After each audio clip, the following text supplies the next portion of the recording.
Bonjour à toutes et à tous, mesdames et messieurs, vous suivez la Top Bouzi. Bienvenue dans votre magazine communautaire. Aujourd'hui, nous allons parler, surtout nous serons à Calais, dans les groupements de Bouzi, notamment dans la zone de santé de Minova, où la journée mondiale de l'aide humanitaire a été célébrée ce mardi 27 août autour du thème « Agir pour l'humanité ».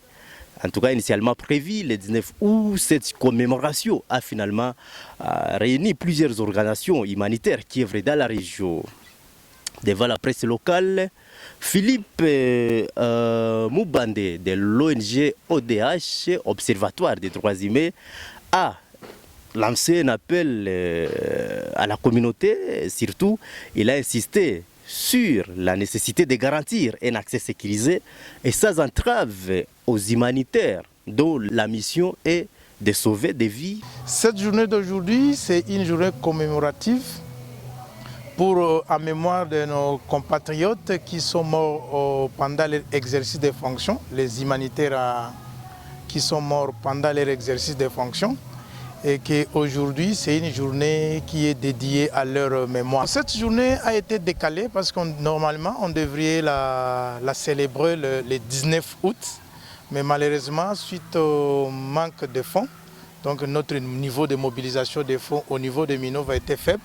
Alors on s'était dit, au lieu de les commémorer le 19, on prolonge un peu la date vers le 27 et le 28 pour donner la chance aux autres partenaires qui n'avaient pas encore souscrit, de souscrire et d'honorer leurs paroles afin qu'on célèbre cette journée dans cette ambiance que vous voyez ici. À l'occasion de cette journée, quel est le message que vous pouvez avoir à vos collègues partenaires à Minova, dans les Bouzi? À nos partenaires de Minova qui n'ont pas eu la chance de venir célébrer avec nous cette journée, alors pour l'année prochaine, on demande à tous partenaires qui œuvrent dans le groupement de Bouzi et en territoire de Calais en général, d'emboîter toujours les pas, les comités et de venir toujours participer ou commémorer la journée ensemble avec les autres partenaires et la communauté aussi à qui nous sommes venus porter de l'aide. Bon, à Minova, les besoins sont toujours énormes. Comme on dit, les besoins de l'homme sont illimités et qu'il est impossible d'éliminer les besoins de l'homme tant qu'on est en vie. Tant qu'on vit, les besoins sont toujours là. Et que nous sommes là pour au moins faire le mieux de notre possibilité pour soulager les douleurs de ceux qui en ont besoin. Et que pour nous, on est dans 9 secteurs ici à Minova. Il y a le secteur éducation d'où, si vous regardez ici, il y a des stands par secteur. Il y a les stands du secteur éducation, il y a les stands du secteur sécurité alimentaire, il y a les stands du secteur WASH, il y a les stands du secteur protection de l'enfant, il y a les stands pour le VBG, il y a les stands pour le CCCM ou la gestion des sites ou la gestion des camps. Donc il y a plusieurs sites, donc tentes ou tentes ou stands, et dans chaque stand il y a des partenaires qui se réunissent ensemble afin qu'ils apportent une réponse coordonnée. Ce sont chaque zone de santé de Minova et en général et en particulier la cité de Minova. Par la suite, d'autres acteurs humanitaires présents ont répondu aux questions des journalistes et parmi les préoccupations soulevées figurent notamment la pénurie, persistance d'eau potable et l'augmentation inquiétante des cas de la malnutrition aiguë dans la zone de santé de Minova. Alors que les problèmes d'eau persistent à Minova, en tout cas ce problème est multiforme et les réponses sont nombreuses.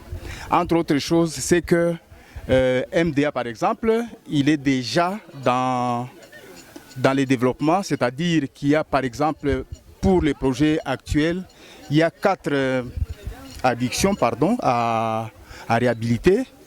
C'est à Kinezire, c'est à Nyamassasa, c'est à Boulenga et à Muchibwe. En plus de ça, il y a aussi les 4 stations de pompage d'eau que MDA continue à accompagner.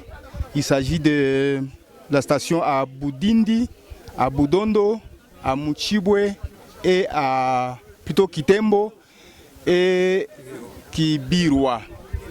Alors, s'agissant toujours de cette question de pourquoi plusieurs actions, mais les résultats, il paraît ne pas être visibles, c'est, comme nous l'avons dit tantôt, il y a l'exhortation que nous faisons à l'autorité de pouvoir nous prêter main forte, de pouvoir nous accompagner, afin que la communauté puisse s'approprier les actions. Aussi longtemps la communauté ne saura pas approprier les interventions, ce sera difficile de les pérenniser. À part ce dont nous avons déjà parlé, il y a aussi une nouvelle approche dans le cadre de hygiène et assainissement dans nos communautés. C'est l'approche ATPC pour atteindre les statuts FDAL, c'est-à-dire c'est l'assainissement total piloté par la communauté. Si elle est pilotée par la communauté, c'est une nouvelle approche. Il faudrait vraiment que la communauté se l'approprie pour qu'elle puisse atteindre les résultats escomptés. Et les résultats escomptés, c'est que nos villages doivent être FDAL, c'est-à-dire ils doivent avoir mis fin à la défécation à l'air libre. Ni kusema uhaba wa maji unaendelea kuletwa na sababu wakaaji viongozi hawayajigeuzia kuwa yao ile action zote za maji zinatendeka hapa kwetu Minova. Je suis ici pour la présentation de nos activités. Je suis ici dans le sous-groupe sécurité alimentaire. Et notre travail, c'est juste soulager la souffrance humaine, mais pas éradiquer. Donc, nous sommes là pour soulager. On ne peut pas éradiquer quand même. Parce que l'accès humanitaire, c'est la manière dont l'aide humanitaire peut accéder dans une zone ou dans une communauté à besoin.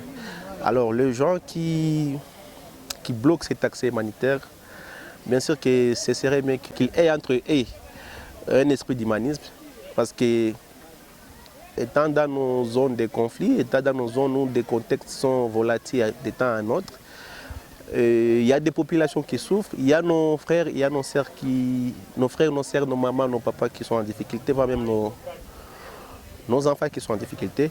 Alors bloquer l'accès humanitaire, c'est tuer aussi. Moi, je peux dire que c'est tuer la communauté, parce que si vous allez un peu plus loin, il y a des communautés à forte présence, par exemple avec Mpox, à forte présence de la maladie Mpox, de forte présence des maladies choléra. Alors, vous voyez que ce sont des épidémies qui se volatilent, en tout cas qui se propagent plus rapidement dans nos communautés. Alors, une fois qu'il y a un partenaire ou bien qu'il y a une organisation qui nous apporte son apport ou bien qui apporte l'accès à cette communauté vulnérable, et vous les coupeurs des routes, vous